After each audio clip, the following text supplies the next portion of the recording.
चौथ माता के व्रत में वर्णन किया गया है कि वो आखा दाना जो रखा जाता है, मान लो कोई जरूरी काम होता है तभी आखा दाना को रखा जाता है, संभाल के रखते हैं कि हम इस काम के लिए जा रहे हैं और हमारा ये कार्य सफल होना चाहिए।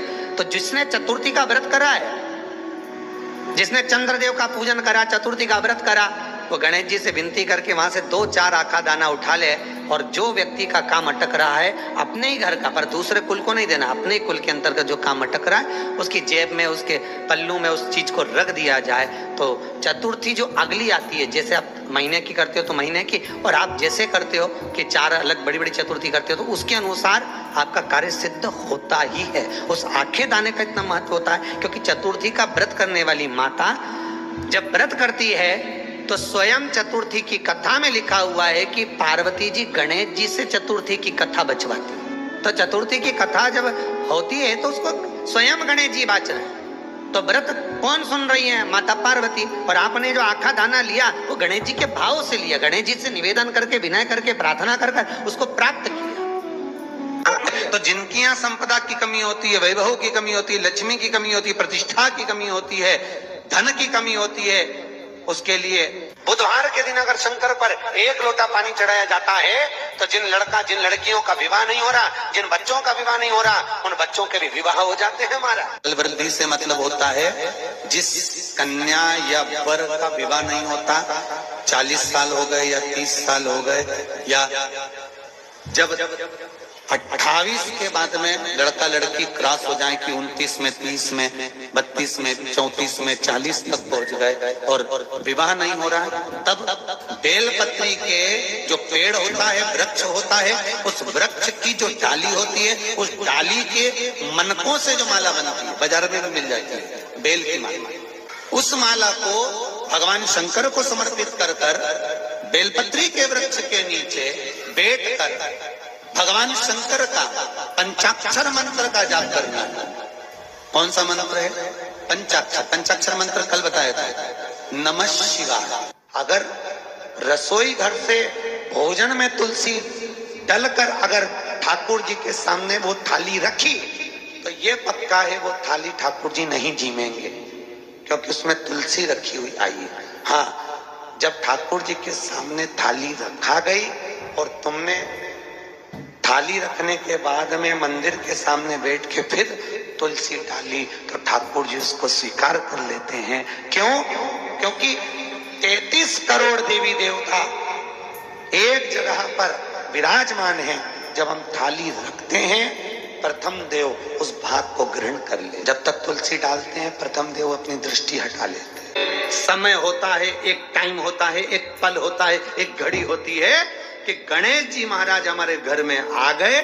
गणेश जी की सबसे पहली जो आरती हो, उस आरती के समय पर अगर धूप बत्ती जलाई जाए या गोबरी को जलाकर उसमें गूगल छोड़ी जाए और गूगल छोड़ने के बाद गणेश जी का नाम ध्रुम वर्ण कह दिया जाए तो गणेश जी को तुम्हारे घर की पूजा स्वीकार करना पड़ती है। बस वो समय हम जानते।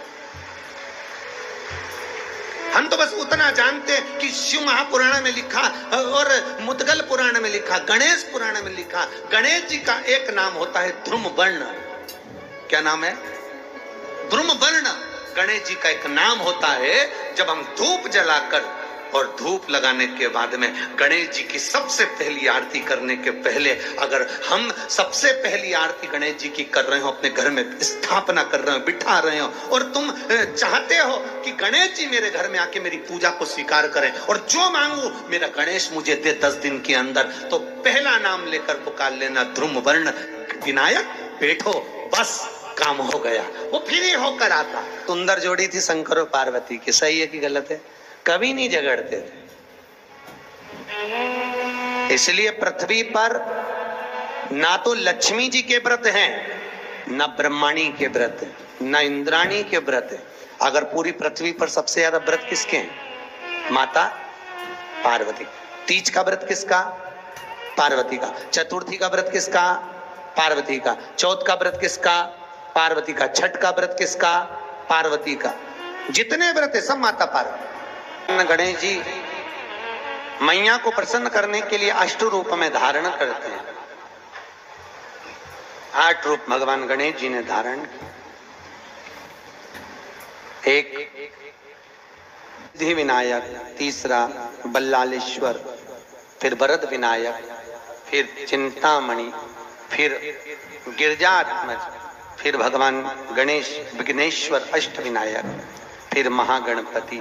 ऐसे गणेश जी के अष्ट नाम हुए। उस समय तिजोरी के अंदर जो गणेश की प्रतिमा रखी जाती है, किस नाम से रखी जाती है? तो तिजोरी में हम जो गणेश की प्रतिमा रखते हैं वो वरद विनायक के नाम से रखते हैं। कौन सा गणेश? वरद। वरद विनायक के नाम से तिजोरी में गणेश रखते हैं। और वरद विनायक के नाम से गणेश जी तिजोरी में रखाते हैं। आपको कथा में कहा था, घर में सीधी सूंड का गणेश और व्यापार व्यवसाय ऑफिस में उल्टी सूंड का गणेश होना चाहिए। वरद विनायक को तिजोरी में। जब मकान का गृह प्रवेश होता है तो गणेश जी की पूजन जो दरवाजे पर करी जाती है उसे सिद्धि विनायक गणेश कहते हैं। कौन सा गणेश? सिद्धि विनायक। जब हम घर में शुभ कार्य हो, बंदरवाल लगाएं, कोई दरवाजे पर शुभ लाभ लगाएं या स्वस्तिक बनाएं या माताएं दरवाजे पर रंगोली डाले तो उसी समय पर सिद्धि विनायक के नाम से रंगोली डालना चाहिए। तो घर में लक्ष्मी बढ़ती है, सिद्धता बढ़ती है। याद रखिए, कभी भी गणेश जी को, मिट्टी के गणेश जी लाते हो भादो महीने में, तो विसर्जन करो तो विसर्जन के समय पर 2 बिंदी, एक कंकु की एक हल्दी की, दीवार पर जरूर लगा देना चाहिए। क्यों?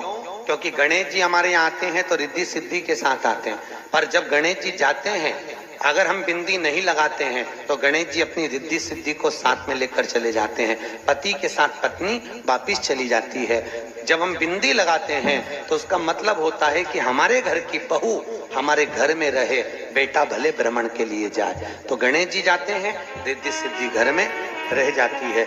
इसलिए रिद्धि सिद्धि को घर में रखने के लिए 2 बिंदी लगाना चाहिए, एक कुंकू की, एक हल्दी। रिद्धि सिद्धि। गणेश जी की प्रियता है दुर्वा। क्या प्रियता है? दुर्वा। कितनी दुर्वा गणेश जी को समर्पित करी जाती है? मात्र 5। कितनी? आज के जमाने में लोग गट्ठा बनाकर चढ़ा दें, वो अपनी जगह पर 5 दुर्वा पंचम इंद्रियों को वश में करने के लिए और भगवान के 5 जो स्वरूप हैं उनको अपने भीतर उतारने के लिए 5 दुर्वा। और दुर्वा में भी 3 गांठ। जब दुर्वा समर्पित करी जाती है तो उसमें नीचे दुर्वा की डंडी पर गांठ रहती है, 3 छोटी छोटी गांठें होना चाहिए। चतुर्थी का जो व्रत करने वाली होती हैं, जो चतुर्थी का पूजन करने वाली होती हैं, उनके भीतर का एक भाव होता है कि जैसे ही शाम का समय आए चंद्रदेव का पूजन करें। चंद्र जब प्रकट हो जाए, कलश भर लिया, उसके नीचे आखा दाना रख दिया, चावल गेहूं जो भी आप रखते हो पूजन के लिए, ऊपर पात्रादिक रख दिया, जलाशय, फिर अपन ने घी का दिया लगाकर पूजन भी कर ली। तो जो चतुर्थी का पूजन करने वाली होती है, जो चतुर्थी का नियम व्रत धारण करने वाली होती है, बड़ी बड़ी चतुर्थियां करती हैं या उसका नियम धारण करती हैं, तो चतुर्थी का जो पूजन करती है वो किस चीज के लिए होता है? केवल संतान, पुत्र, परिवार, हमारा कुटुंब, हम जिस कुल में हैं, हमारा कुल वैभव की ओर बढ़े, संपदा की ओर बढ़े और उसकी आयु बढ़े, उसकी आयु बढ़े, वैभव बढ़े। बहुत ध्यान दीजिएगा महाराज। चतुर्थी की पूजन में जो आप आखा दाना रखते हो, गेहूं वगैरह कुछ भी जो रखते हो, उसकी बड़ी महत्वता होती है महाराज। यहाँ तक कहा गया है, चतुर्थी की कथा तो आप लोग पढ़ते होंगे, जो लोग पढ़ते हैं उनको मालूम होगा। चतुर्थी की कथा में लिखा है, चौथ माता के व्रत में वर्णन किया गया है कि वो आखा दाना जो रखा जाता है, मान लो कोई जरूरी काम होता है तभी आखा दाना को रखा जाता है, संभाल के रखते हैं कि हम इस काम के लिए जा रहे हैं और हमारा ये कार्य सफल होना चाहिए। तो जिसने चतुर्थी का व्रत करा है, जिसने चंद्रदेव का पूजन करा, चतुर्थी का व्रत करा, वो गणेश जी से विनती करके वहां से 2-4 आखा दाना उठा ले और जो व्यक्ति का काम अटक रहा है अपने ही घर का, पर दूसरे कुल को नहीं देना, अपने ही कुल के अंतर्गत जो काम अटक रहा है उसकी जेब में, उसके पल्लू में उस चीज को उसको रख दिया जाए तो चतुर्थी जो अगली आती है, जैसे आप महीने की करते हो तो महीने की, और आप जैसे करते हो कि 4 अलग बड़ी बड़ी चतुर्थी करते हो तो उसके अनुसार आपका कार्य सिद्ध होता ही है। उस आखे दाने का इतना महत्व होता है क्योंकि चतुर्थी का व्रत करने वाली माता जब व्रत करती है तो स्वयं चतुर्थी की कथा में लिखा हुआ है कि पार्वती जी गणेश जी से चतुर्थी की कथा बचवाती। चतुर्थी की कथा बाची किसने थी? स्वयं गणेश जी महाराज। और सुनी किसने थी? माता पार्वती। बाचने वाले गणेश जी थे, सुनने वाली माता पार्वती। तो चतुर्थी की कथा जब होती है तो उसको स्वयं गणेश जी बाच रहे। तो व्रत कौन सुन रही है? माता पार्वती। और आपने जो आखा दाना लिया वो गणेश जी के भाव से लिया, गणेश जी से निवेदन करके, विनय करके, प्रार्थना कर उसको प्राप्त किया। जितने आस्था चैनल पर कथा सुन रहे हो, जितने फेसबुक और यूट्यूब पर सुन रहे हो, और जितने इस छत्तीसगढ़ की पावन धरा पर बैठकर सुन रहे हो, बहुत सावधानी से सुनना। एक छोटा सा कपूर का टुकड़ा जब आरती में जलाया जाता है तो ये कपूर क्यों जलाते हैं? इस कपूर का महत्व क्या है? इस कपूर का कारण क्या है? ये कपूर है कौन जिसको हम आरती में जला? क्या जरूरत इस कपूर को आरती में जलाने की? क्या जरूरत इसको यज्ञशाला में जलाने की? क्या जरूरत है इस कपूर को पूजन में जलाने की? स्वयं गुरु बाबा कहते हैं यदि कोई आरती में, पूजन में, घर में एक कपूर का टुकड़ा आरती के बाद में जब समर्पित करेगा तो उसको अश्वमेध यज्ञ का पुण्य प्राप्त हो जाएगा। अश्वमेध यज्ञ के पुण्य को पाने के लिए कपूर का टुकड़ा आज भी आरती में जलाया जाएगा। एक कपूर का टुकड़ा सुखेगा। इसीलिए हमारे यहाँ शास्त्र कहता है महाराज, जब आपको घर में अगर ऐसा लगने लगे कि 15 दिन से बहुत बेचैनी है, बहुत दुख तकलीफ लग रही है, कोई ना कोई बीमार पड़ रहा है, कुछ ना कुछ तकलीफें लग रही है, तो एक पीपल का पत्ता ले लो, उसके ऊपर कपूर का टुकड़ा ले लो, सारे घर में घुमाकर उसको दरवाजे के बीच मध्य में जला कर रख दीजिए। थोड़ी सी जैसे 20 से 25 मिनट के अंदर मकान में एनर्जी वापस आ जाएगी, उस भवन में एनर्जी वापस हो जाएगी। 20 से 25 मिनट के अंदर एनर्जी वापस। लग रहा है कि यहाँ नेगेटिव है तो उसको पॉजिटिव बनाया जा सकता है। रात को 12 बजे शंकर जी के मंदिर में शिवलिंग पर चढ़ी हुई बेलपत्री को उठाकर शंकर मंदिर का शिखर देखकर चबा चबा कर खा लीजिए। आपके पांव के घुटने बदलने की जरूरत नहीं पड़ेगी।